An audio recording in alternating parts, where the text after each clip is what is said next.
Onboarding a new client can be one of the most costly and time-consuming parts of running a business, or at least it used to be. Today, a single AI agent and a little bit of planning can cut that onboarding time from 8 hours down to 3 minutes. And to prove that to you, I brought on my friend Nolan Harper to show you how you can design a custom onboarding system for your business. So let's get into it.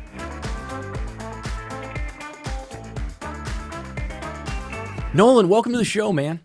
What's going on, Jason? Thank you for, so much for having me. No, I appreciate you taking the time out to show us some really cool stuff. So what's everybody going to learn today? What are they going to walk away with if they stick to the end of the episode? Yeah, so today I really just want to talk about, and I want to open people's minds to the idea of where and how you can add automations to your business safely. And I think that that's a topic that is not really being discussed all that much right now. A lot of people are just automating for the sake of automating. But I actually find that that's actually highly detrimental to most businesses. And so I want to approach it from the other side of the conversation. Okay, great. Well, let's jump in. I love it, man. So I have one workflow here that I did recently, and this is an onboarding workflow. And for this workflow, this is essentially just a streamlined way of bringing a client in. Now, my background, I actually had a marketing company for about 4.5 years prior to starting my AI automation agency. And what I often found was that onboarding clients was one of the most costly and painful experiences for me and my team. And it's because that is where most of the work happens in any client relationship. It's where you have to do all the research. It's where you have to set up all the client tasks, all the platforms, all the communications channels, and all of the Google Drive and all of this stuff. And then you need to prompt the correct people. And so obviously everyone's onboarding looks a little bit different based on your tech stack, but I want to show just how powerful something like this can be for any given business. So what I'm going to do is I'm going to show a really quick demo of it. And this is just kind of a brief look at what it looks like. If it looks complicated, don't let that scare you. It's not too bad. So let's go ahead and execute the workflow. It's going to bring up this form. And I'm realizing you cannot see this form right now. Let me see here. Well, while you're digging that up, I'll just say it actually doesn't look that complicated. I'm actually really glad to see something that's really valuable, but that isn't overly complex in the way it's constructed. Because as you know, the more complicated, the more nodes, the more things break, the more problems you have with it. Yep. And that's what a lot of people right now are leaning into is it's kind of a race to see who can make the biggest, baddest automations. But to be honest with you, that actually hurts far more than it helps most of the time.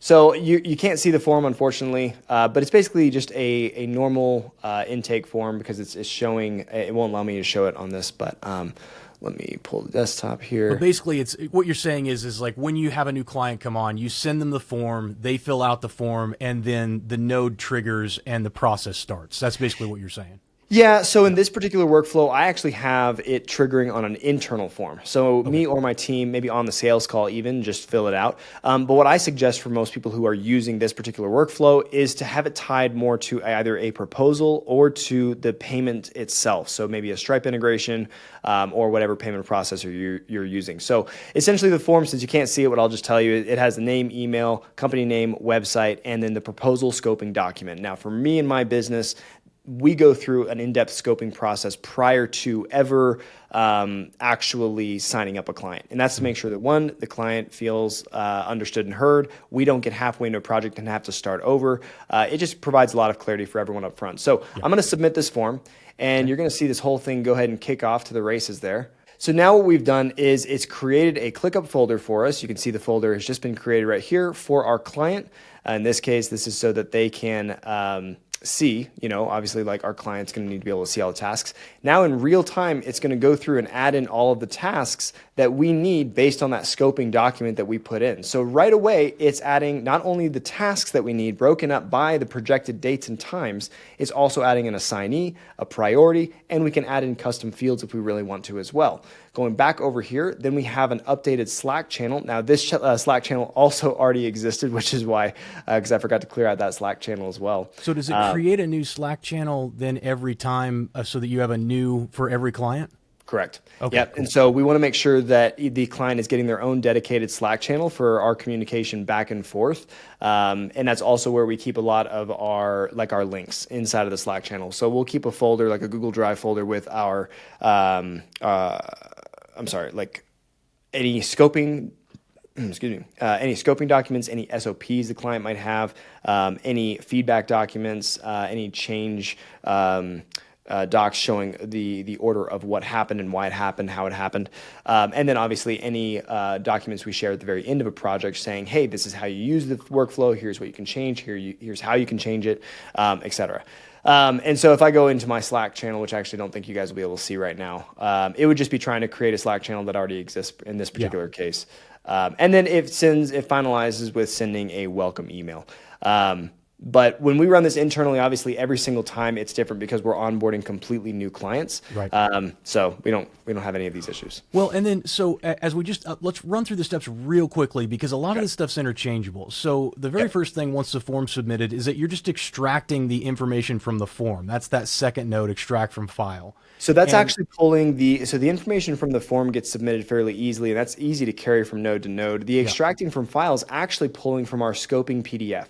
So whenever we're doing this, we're uploading a PDF that we've created, scoping out the project, and that extract is just taking it and it's saying, okay, what is in this PDF? Let's pull that information out, and then it creates a new field based on that. And so if we go into this here, you can see what we just took out.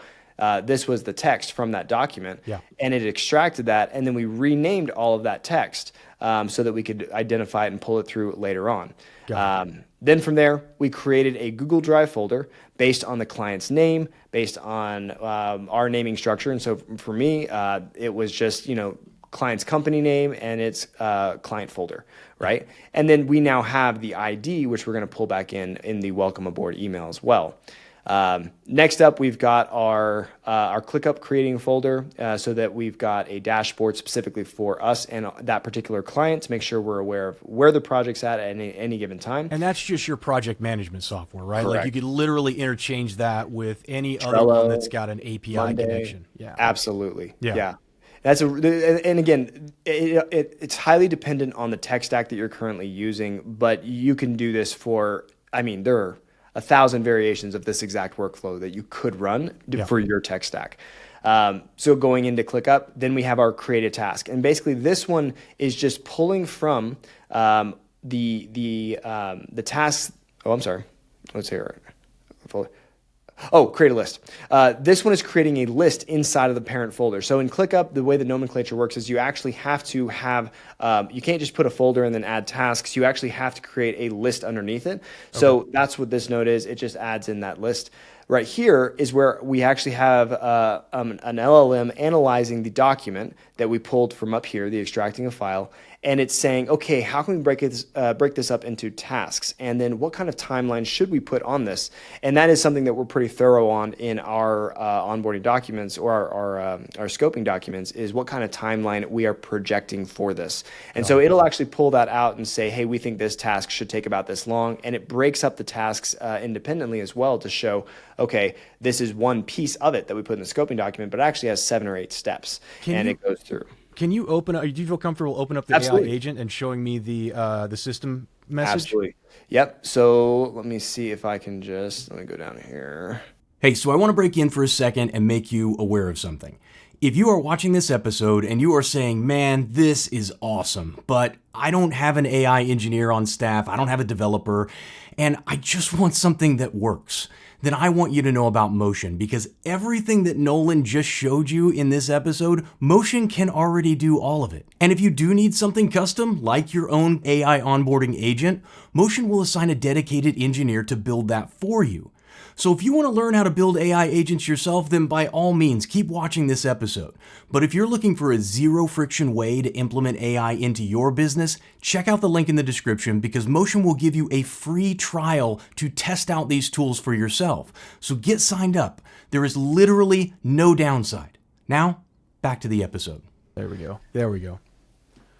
So yeah, essentially we've broken this up into a few different sections. We have our overview, which is just like an employee. It's telling them who they are and how they're supposed to operate. We have context about what the system is meant to be, who this player is meant to be within that system. We have instructions, the step-by-step of what's happening and why, what tools it has at its disposal. And we don't really have any tools for this particular agent. It's going through and just manually going through the document that we've sent through already. So the biggest thing is just giving it the date and time, and then kind of the text parser to extract and organize the tasks so that they can be uploaded individually.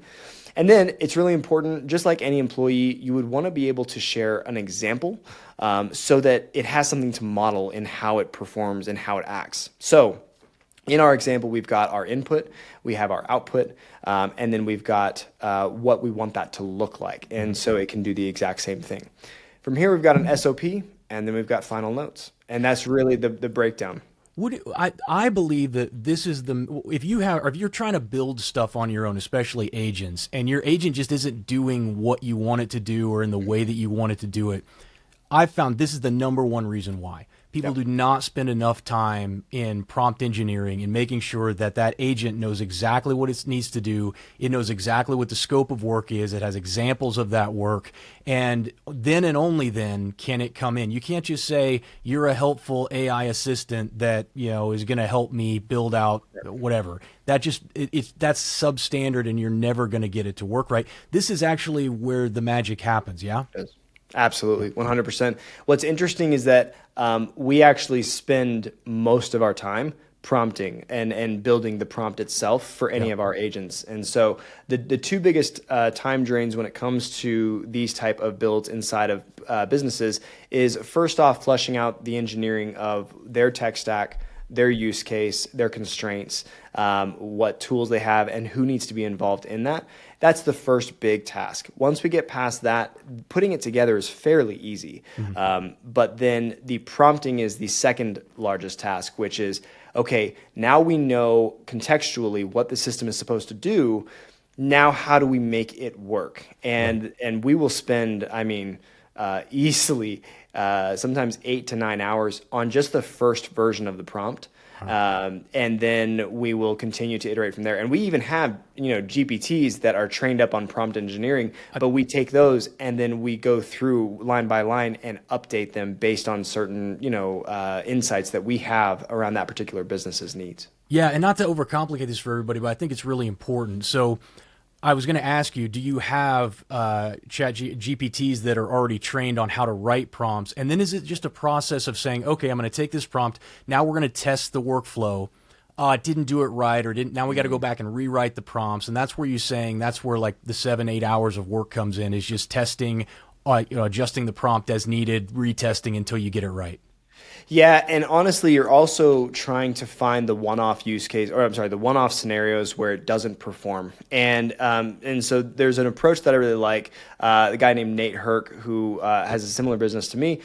He has a great YouTube channel as well. But he talks about reactive prompting, and that is where, like, a lot of people try to solve all the problems before they even finish the prompt.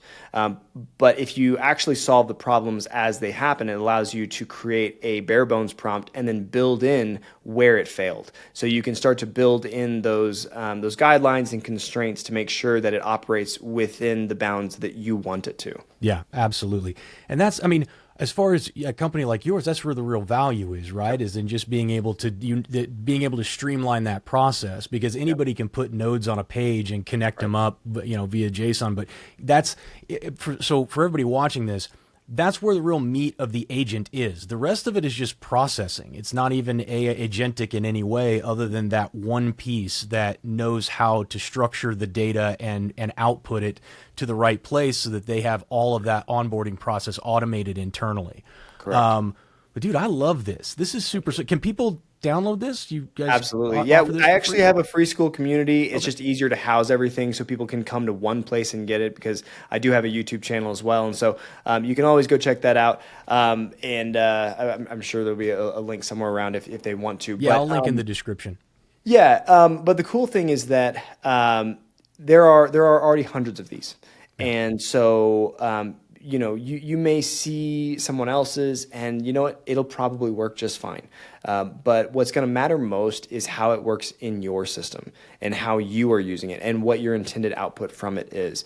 And that's honestly why my business exists, is for that exact reason. And that's why other tools exist too. It's to help you streamline that efficiency. It's to help you get more out of what you're doing. So yeah. Well, yeah, I will say this really quickly is that installing a system like this into a messy operation, it's only going to make it messier.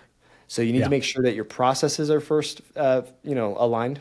Your systems are then aligned, and then you can bolt in AI where you have these repetitive tasks. But if you do it too soon or the wrong way, it can actually cause more pain than help. So, well, see, I think people in organizations, especially the ones that we kind of cater to here in the small to mid-sized teams, is they just want it to work, right? They don't want to spend a bunch of time building. And I guess that's one of the other big values for, somebody like you, is that it just works, and they just don't have to worry about figuring out how to build it and connect it and write the prompts and do all of that. It's turnkey for them. And so, we'll leave a link in the description to your group. I'm part of that free group, and it's awesome. And man, I really appreciate you coming on and showing this to us, because I think my hope is that it gets the wheels turning in people's heads about what's possible and how quickly. I mean, what would it take a team to sort of do this? It'd be hours of work, right? Of just assigning tasks and moving stuff around and putting the project together. Easily. I mean, before even Zapier, it would take 6 to 8 hours for kind of a manual. But even with Zapier, with the number of things that had to happen that required a human input and thinking, we were still in that 4 to 5 hour range just for a single onboarding that now takes around 15 to 30 seconds to do the entire thing. Yeah, it's incredible the amount of time savings that something as simple as this can bring your company. So anyway, I hope some people got value out of it, but I appreciate you being here. Thanks so much. Thank you so much for having me, Jason. Great talking. Take it easy. Now, I know what you might be thinking. You might be thinking to yourself, Jason, I agree with what you said in the video. I wish this would just work. I don't want to have to build out workflows. I don't want to have to learn how to be a prompt engineer. I just want to have a system that works for me, that automatically creates the task list, that automatically populates the project and puts everything into place, that sends the emails to my clients for onboarding. And I just want it to work. Well, if that's the case, then I have a great alternative for you for all this N8N stuff that we've been talking about. And that's Motion. Motion is a project management tool that does everything that we just discussed inside of this video, except it does it turnkey. All you do is put your projects together, set it into Motion, and Motion does the rest. It's one of the most powerful platforms for onboarding and project management that you are ever going to find. And not only that, they have just introduced AI agents into the mix. So if you don't want to be a prompt engineer, you don't want to learn how to do all this stuff, you need to go check out Motion. And the best part is you got a free trial in the description below. Click on the link, go check them out, set a time to talk to them, let them show you what they can do for your business, because you're going to be blown away.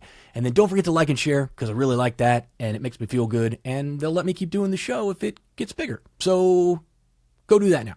Talk to you soon.